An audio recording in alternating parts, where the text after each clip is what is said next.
شیخ الاسلام ٹرسٹ جمبوسر کی جانب سے آج کا یہ ہفتہ وار اجتماع جس میں ہم اور آپ شریک ہیں، ماشاءاللہ آپ یہ سجدہ سو کے حوالے سے کافی حد تک جانتے ہیں کہ کس طرح کرنا ہے۔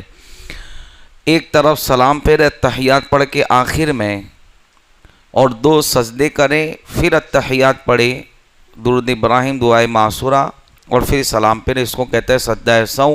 واجبات نماز غلطی سے چھوٹ جانے کی وجہ سے کیا جاتا ہے۔ اب اس کو آگے بہت اہم مسائل ہیں، 4 یا 5 مسئلے بیان کروں گا انشاءاللہ تاکہ آپ کے دماغ میں بیٹھ جائیں اور اس سے ہماری نماز کی اصلاح بھی ہوگی۔ فرماتے ہیں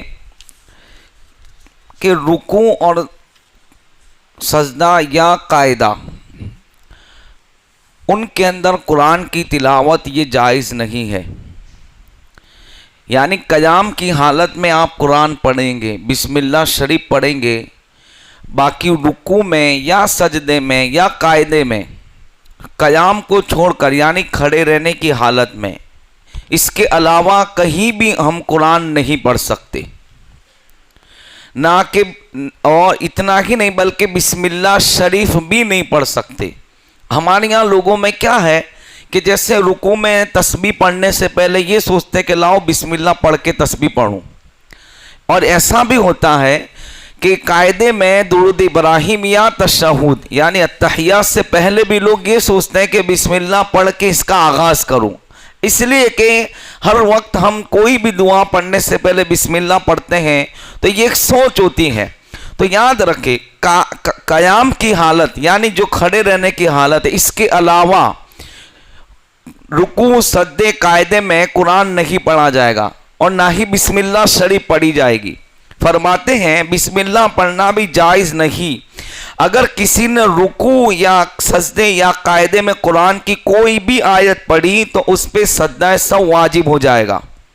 کبھی ایسا بھی ہوتا ہے کہ ذہن حاضر نہیں ہوتا تو ہم اتحیات کی جگہ الحمدللہ بھی پڑھ لیتے ہیں، اور میں نے اس سے پہلے یہ بھی بتایا تھا کہ قیام کی حالت میں بھی کبھی ذہن حاضر نہیں ہوتا تو آدمی کیا ہے کہ الحمد کے بعد اتحیات پڑھ لیتا ہے، تو ان صورتوں میں فرماتے ہیں سجدہ سو واجب ہو جائے گا۔ کبھی ایسا ہو گیا کہ آپ نے تسبیحات کی جگہ تشہد کی جگہ قرآن کی آیت پڑھ لی، پھر یاد آیا تو اسے چھوڑ دے اور اتحیات پڑھے اور آخر میں سجدہ سہو کر لے، اس لیے کہ قرآن کا جو محل ہے پڑھنے کی جو جگہ ہے وہ قیام میں ہے، باقی کوئی جگہ ہم قرآن کا حصہ بھی نہیں پڑھ سکتے، یہاں تک کہ بسم اللہ شریف پڑھنا بھی جائز نہیں ہے، اس کو بھی یاد رکھے۔ پھر فرماتے سجدہ، تو سجدہ کیا ہے؟ آج اگر ہم دیکھیں بہت سے لوگ چاہے بزرگ ہو، جوان ہو، بچے ہوں، تو ان کا سجدہ بہت حد تک جو ہے صحیح نہیں ہوتا، کچھ چیزیں رہ جاتی ہیں۔ اب سجدہ کیا ہے؟ دیکھو جتنے نماز کے ارکان ہے، قیام، رکوع، اس میں اتنے ہارڈ نہیں ہے کہ رکوع تو کیا ہے کہ آدمی گھٹنوں پہ ہاتھ رکھ دے تو فرض ادا ہو گیا، ایک تسبیح کی مقدار وہاں رک جائے تو واجب ادا ہو گیا، 3 تسبیح پڑھ لے تو سنت بھی ادا ہو گئی۔ لیکن سجدے کے اندر چونکہ بہت سے حصے شامل ہیں، جیسے سر کا، ناک، 2 ہاتھوں کے پنجے، گھٹنے اور خاص طور پہ پیر کے پیڈ زمین پہ لگنا، اکثر انگلیوں کا حصہ، یہ سب سجدے کے اندر شامل ہے۔ آدمی جب سجدہ کرے گا، مرد سجدہ کرے گا تو اس کے گھٹنے جو ہوں گے، ران، وہ پیٹ سے جدا رہیں گے، ہاتھ قبلہ کی طرف ہوں گے، یہ انگلیوں کے پنجے، جتنا ہمارا سر ہے اتنے ہاتھ رکھے جائیں گے، یہ اس کا سنت طریقہ ہے۔ لیکن سجدے کے اندر جو مین چیز ہے کہ زمین کو، پیشانی کو سختی معلوم ہونی چاہیے زمین کی۔ اسی طرح اگر کوئی بندہ ناک کو سجدے میں خالی ٹچ کرتا ہے تو فرمایا واجب ادا نہیں ہوتا، اس لیے کہ ناک کو نرم ہڈی تک دبانا یہ نماز کے سجدے کے اندر واجب ہے، زمین کی سختی محسوس ہو، اس لیے کہا کہ اسپنج وغیرہ جہاں زمین کی سختی محسوس نہیں ہوتی اس پہ سجدہ نہیں ہوتا۔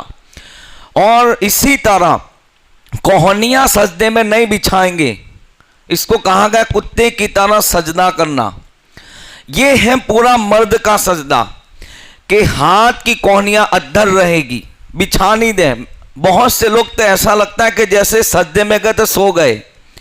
ان کے پارٹس ہم باڈی کو دیکھیں تو کوئی ٹھکانہ ہی نہیں. ہاتھ کہیں کدھر ہے تو کہیں گھٹنا ادھر ہے, پیروں کی انگلیاں خالی زمین سے ٹچ ہے, پیٹ بھی نہیں لگتا. تو ان چیزوں سے تو اس کا سجدہ ہی ادا نہیں ہوا. اور سجدہ نماز میں فرض ہے اور ایک نہیں ہے. یہ بھی ہمارے لوگوں میں غلط فہمی ہے کہ ایک سجدہ فرض ہے دوسرا واجب ہے. نہیں, امام اہل سنت فرماتے یہ علماء کا اجماع ہے کہ 2 سجدے فرض ہے. اگر کوئی انکار کرتا ہے تو اجماع علماء کا انکار کرتا ہے. امام اہل سنت رضی اللہ تعالیٰ ان پہ کئی فتاوا کی کتابوں کے حوالے سے بیان کیا کہ ایک سجدہ نہیں بلکہ 2 سجدوں پہ اجماع امت ہے. اور امام اہل سنت فرماتے با اجماع امت 2 سجدے فرض ہیں. اس کی اصلاً میں کسی عالم کا اختلاف بھی نہیں ہے, سب کا متفق ہے کہ 2 سجدے فرض ہیں. اب سوچیں کہ نماز میں رکوع ایک بار ہے, قاعدہ ایک بار رکعت میں, لیکن سجدے 2 بار ہیں. اور سجدے کی اہمیت اس سے میں آپ کو پتہ چلے گی کہ حدیث پاک میں آیا کہ رب سے بندہ سجدے کی حالت میں سب سے قریب ہوتا ہے. یہ قرب الہی کا ذریعہ ہے, تو اس میں ساری چیزوں کو بھی دیکھا جائے گا. اور سجدہ کی وہ چیز ہے کہ شیطان نے انکار کیا تو مردود ہوا. تو یاد رکھیں اس طرح سجدہ کیا جائے گا کہ کونیاں نہیں بچھی ہوگی. خاص طور پہ ہماری پیر کی انگلیاں, پیٹ زمین کیسے سمجھاؤں, جیسے یہ تلوا ہے, تلوا اور تلوے سے جو انگلیاں جوائنٹ ہے نا, اس کو پیٹ زمین کہتے ہیں. وہ حصہ کہ جو ہماری فنگر تلوے سے جو جوائنٹ ہے اس کا دبانا ایک کا فرض ہے, اکثر کا واجب ہے. اب 10 میں سے اکثر یعنی 6 انگلیاں, تو فرمایا سنت یہ ہے کہ ساری انگلیاں پیٹ زمین پہ لگاؤ. جب ہم سنت رسول پہ عمل کریں گے تو فرض بھی ادا ہوگا اور واجب بھی ادا ہو جائے گا.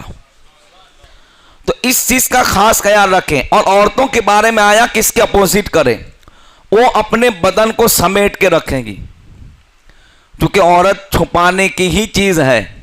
وہ مردوں کی طرح سجدہ نہیں کرے گی, اور مرد اس طرح کریں گے کہ ان کے ہاتھ کی کونیاں زمین پہ نہ ہو, پیٹ ران سے جدا ہو, پیٹ زمین پہ اکثر انگلی کا لگنا, اور ناک کو دبانا نرم ہڈی تک جہاں غسل کے لیے بتایا گیا وہاں دھونا فرض ہے. اتنا حصہ دبانا یہ نماز میں واجبات میں سے ہے. اگر کوئی ٹچ کرتا ہے تو اس کا سجدہ نہیں ہوتا, واجب کو ترک کرتا ہے. بھول سے کیا تو سجدہ سہو کرے, اور جان بوجھ کر کیا تو یاد رکھے ترک واجب کو جان بوجھ کر کرنا یہ نماز کو دہرانے کا حکم دیتا ہے. اس وقت سجدہ سہو سے نماز نہیں ہوگی. ایک آخری مسئلہ سنیں. دیکھو اس سے پہلے اس کو ذکر کیا تھا, لیکن چونکہ یہاں نئے چہرے ہیں تو اس کو ریپیٹ کر دیتے ہیں. رکوع اور سجدے کی جو تسبیحات ہیں 3 مرتبہ, یہ سنت ہے. 5-7 یہ مستحبات میں سے ہے. لیکن امام کے پیچھے اگر آپ ایک بار ہی پڑھ پائے تھے اور امام صاحب نے تراویح ہو یا فرض نمازیں ہو, سر اٹھا لیا رکوع سے, سر اٹھا لیا سجدے سے, تو اب مقتدیوں کے لیے ضروری ہے کہ وہ امام کو فالو کرتے ہوئے تسبیحات کو چھوڑ دے گا اور امام کی اقتدا کرے گا. کیوں؟ اس لیے کہ امام کے پیچھے چلنا یہ واجب ہے, اور سنت کو ترک کرنے کا حکم ہے جب واجب آ جائے. اس لیے تسبیح 3 نہیں پڑھیں گے. کب؟ امام کے پیچھے ہو تب. یعنی امام نے سر اٹھا لیا, آپ موقع نہیں ملا, آپ بھی سر اٹھا لو. پھر یہ نہیں سوچنا چاہیے کہ امام کتنا جلدی رکوع اور سجدہ کرتا ہے, بھائی اس کا ہو گیا وہ سب کا ہو گیا. پھر آپ کو یہ رائٹ نہیں ہے کہ وہ کتنا جلدی کرتا ہے یا کتنا سست ہے. آپ نے ابتدا کا قول باندھ لیا, اس کے پیچھے کی نیت کر لی, تو پھر اس کے پیچھے چلنا ہے. پھر یہ نہیں ہوگا کہ وہ ابھی سجدے میں بھی نہیں گیا تو اور ہم پہنچ جائیں. یعنی آپ امام کی مخالفت کر رہے ہو نماز کی حالت میں. تو اس وقت یہ اور سجدے اور رکوع کی تسبیحات کو بدل دیا بھول سے, تو اس صورت میں سجدہ سہو نہیں ہوگا, کیونکہ یہ واجبات میں سے نہیں ہے. پھر فرماتے ہیں کہ ہر رکعت میں 2 سجدے فرض ہیں. ایک سجدہ نہیں کیا جائے گا. اگر کوئی بھول گیا ایک سجدہ تو فرمایا سلام پھیرنے تک اس کا موقع دیا جاتا ہے.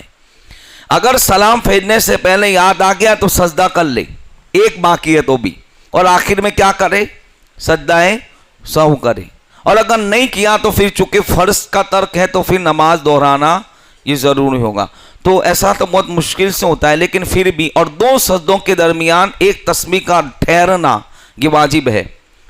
اگر کوئی نہیں ٹھہرتا, بہت سے لوگ تو کیا کرتے دھاڑ دھاڑ ایک سجدہ کیا کہ دوسرا, ابھی بیٹھتے بھی نہیں برابر, تو یہ جان بوجھ کر کرتے ہیں تو ان کو نماز دہرانا واجب ہوگی. تو یہ بھی یاد رکھے کہ دو سجدوں کے درمیان ایک تسبیح کا وقفہ یہ واجب ہے. انشاءاللہ مزید مسائل آگے کے اجتماع میں کہیں جہاں بھی ہوگا انشاءاللہ بیان کیے جائیں گے. السلام علیکم ورحمۃ اللہ وبرکاتہ.